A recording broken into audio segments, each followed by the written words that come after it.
you'll notice on the decree of adoption is my birth name, Roland Singh Hamden. Inside the decree is my name and my birth mother's name. I will show you similar decrees from New Jersey courts with birth mother's names and adoptees' names on the very first page.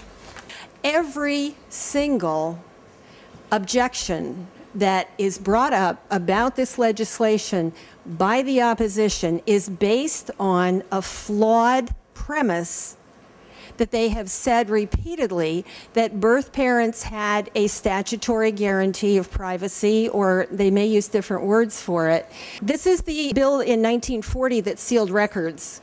And if you'll notice, it says that the records were sealed to assure that people adopting a child would know that the birth parent would not show up at some future date and make things difficult for them. That was 1940.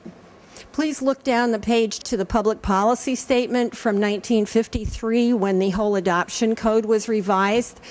Notice B, to protect the natural parents not from being contacted by their child 18 or 20 or 40 years hence, but to protect the natural parents from hurried or abrupt decisions to give up their child.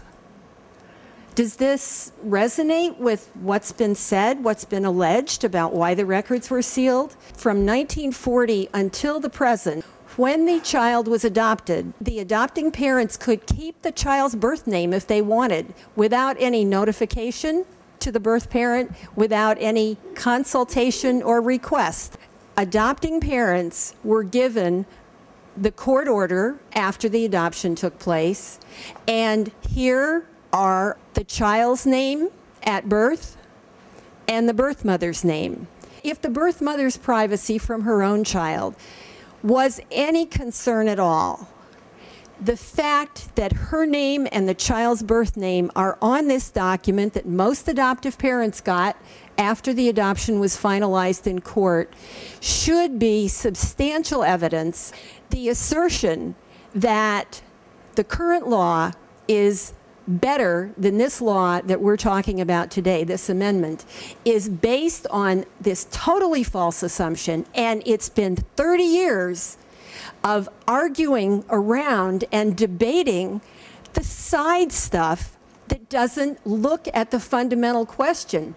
These are primary documents. This is why the records were sealed in the first place, and the documents that adoptive parents were given. It is so clear that birth mother privacy from her own child is a non-issue. I'm happy that I've heard many of you say that you understand this.